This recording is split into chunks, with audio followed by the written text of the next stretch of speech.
안녕하세요. 보타임의 미국 소식입니다. 3월 28일 헤드라인 뉴스를 전해드리겠습니다.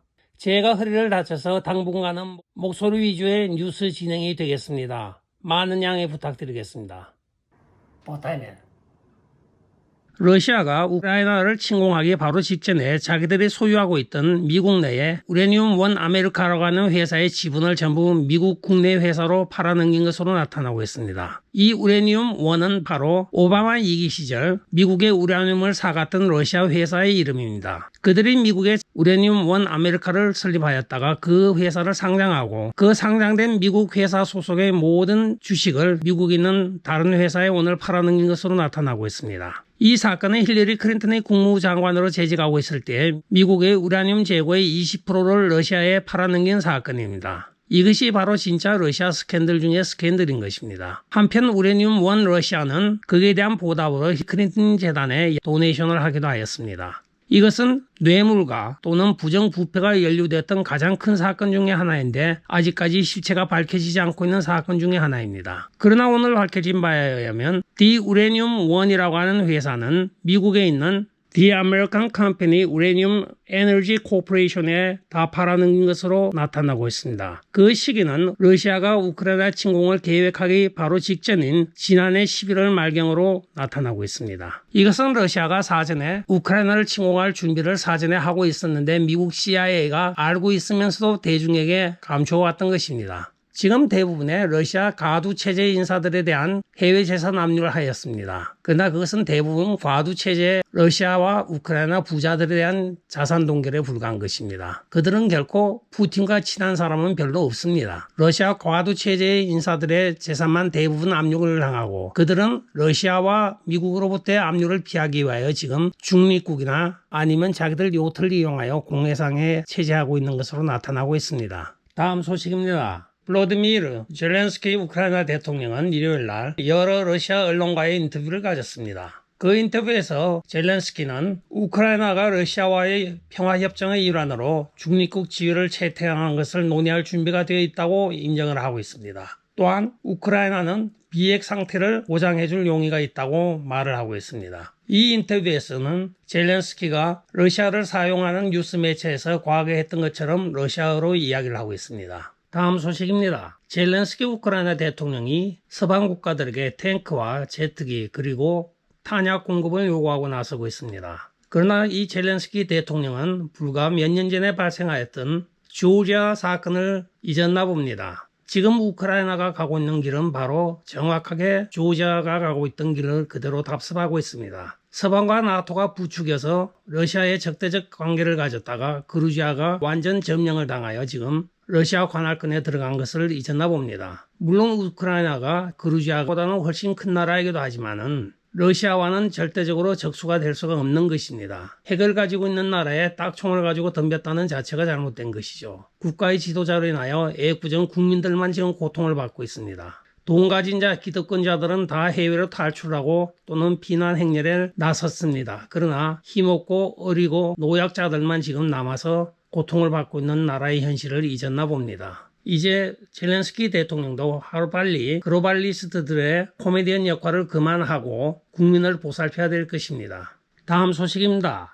지금 미국과 이란의 다자간 핵협상이라고 불리우는 JCPOA가 비엔나에서 열리고 있으나 마지막 단계에서 상당히 지연이 되고 있는 것으로 나타나고 있습니다. 그 원인은 바로 러시아의 우크라이나 침공으로 인하여 다 끝나가던 협상이 지루하게 연장이 되고 있다고 이란 관리가 오늘 이야기를 하고 있습니다. 이란 측 대표 말에 의하면 한 달 전만 해도 거의 마무리 단계에 가 있었으나 지금은 도로 그 협상 단계가 지지부진해지고 있다고 미국 측에 비난을 가하고 있습니다. 미국이 이란에 이렇게 호의적으로 베푸는 것은 일종의 린치백 역할을 해달라고 하는 것입니다. 지금 중동이 탈스방화를 하여 자기들 나름대로 블록을 형성하여 중국과 러시아 쪽으로 기울고 있기 때문에 미국은 그 한가운데 이란을 박아넣음으로써 지정학적으로 그들을 견제할 수가 있기 때문인 것입니다. 즉 이란도 일종의 이용당하고 있는 셈입니다. 다음 소식입니다. 조 바이든이 말의 실수가 잦습니다. 이번의 경우에는 바로 러시아 푸틴 대통령을 향하여 러시아의 정권을 바꿔야 된다고 내정 간섭적인 이야기를 하였습니다. 물론 패권 국가인 미국이긴 하지만 상대도 패권 국가 중의 하나입니다. 그 나라의 정권을 교체해야 된다느니 만다느니 하는 것은 일국의 대통령으로서 할 말은 아닌 것입니다. 여기에 대하여 부랴부랴 지금 백악관과 모든 미 국무성 산하의 각 기관들은 그것은 프롬프트가 잘못 나간 것이라고 이야기를 하고 있습니다. 즉 예정에 없던 연설을 한 것이라고 이야기를 하고 있는데 러시아라고 가만히 있을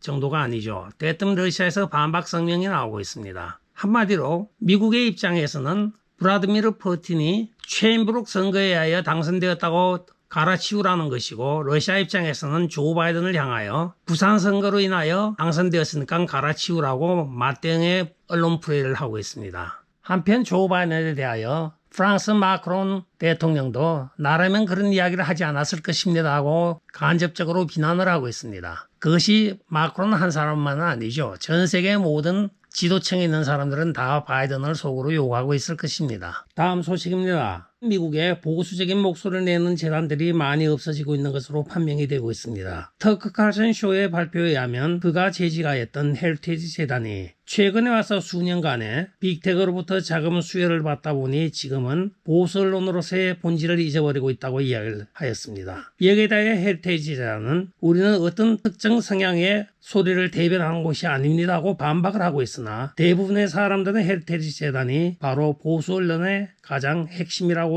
여기고 있습니다. 이러한 현상은 최근에 빅텍이 해마다 자기들의 비영리 재단을 통하여 헬리티지 재단에 자금을 공급한 것에 영향을 받은 것으로 나타나고 있다고 터크 칼슨이 투나잇쇼에서 오늘 이야기를 하고 있습니다. 터크 칼슨 발표에 의하면 최근에 2017년부터 2021년 말까지 4년 동안에 보수적인 목소리의 트위터가 약 15개가 검열 때문에 삭제당하였다고 전하고 있습니다. 즉 보수 목소리 15개가 사라진 것입니다. 대부분의 보수적인 언론들은 2016년 이후로부터는 약 자기들 스트리밍의 90%가 없어지는 것을 경험하였다고 터크 칼슨은 이야기를 하고 있습니다. 보수 언론의 말살인 것입니다. 다음 소식입니다. 오스카상 시상식에서 윌 스미스가 최우수상을 수상하였습니다. 수상하기 바로 이전에 윌 스미스를 소개하면서 사회자인 락 스미스가 윌 스미스의 와이프에 대하여 농담을 하였습니다. 최근에 탈모증을 앓고 있는 그 부인에 대하여 G.I. 제인 2에 출연하면 좋겠다고 이야기를 하자 윌 스미스가 참지 못하고 무대로 걸어 올라가 크리스 락의 턱에 주먹을 한 방 날렸습니다. 그렇지만 크리스 락은 농담으로 계속 사회를 진행하면서 이것을 잘 무마하였으나 윌 스미스는 눈물을 흘리면서 동료 영화배우들에게 미안하다고 사과를 하였습니다. 그러나 끝내 크리스 락에게는 사과를 하지 않은 것으로 밝혀지고 있습니다. 한편 많은 네티즌들은 이 사건에 대하여 실황 중계 중에 실제적으로 폭행을 가한 윌 스미스를 왜 체포하지 않았는지 궁금해하고 있습니다. 끝까지 시청해 주셔서 감사합니다. 좋아요, 구독, 알림 그리고 공유 부탁드리고 댓글 많이 부탁드리겠습니다. 안녕히 계십시오. 바이.